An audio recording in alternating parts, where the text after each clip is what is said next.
Une nouvelle méthode d'investigation du corps humain a été inventée, la miniaturisation. Grâce à elle, l'équipe de savants réunis autour du capitaine Nemo a déjà pu sauver une jeune femme. Ils entament aujourd'hui une nouvelle plongée. Que vont-ils bien pouvoir découvrir ? Pendant la croissance, les organes doivent pouvoir grossir. Les tissus vieillissent et doivent se renouveler et, en cas de blessure, se régénérer. L'organisme contient des cellules qui jouent un rôle important dans son développement et sa conservation, les cellules souches. Il existe plusieurs sortes de cellules souches qui peuvent se développer en une, plusieurs ou toutes sortes de cellules.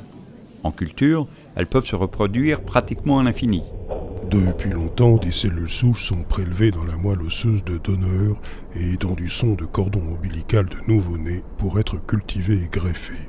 Regardez dans cette cuve. Ces cellules souches se différencient en neurones, celles-ci en 43 jours, et celle-là 68 jours. C'est incroyable. Ce n'est pas tout, les mêmes cellules initiales auraient pu se différencier en toute autre chose. Pas seulement en neurones ? Vous voulez dire qu'elles auraient pu devenir, je ne sais pas moi, des cheveux ? Exactement. Tout dépend des conditions dans lesquelles on les met pour se développer. Ainsi, selon le contexte dans lequel elles se développent, les cellules totipotentes peuvent se différencier aussi bien en os qu'en cellules sanguines, en peau ou même en neurones. Elles ont un très grand intérêt en médecine, pour réparer des tissus ou même créer de toutes pièces des tissus ou des organes. Regardez celle-ci. Elles battent. On dirait... Oui, vous avez bien compris.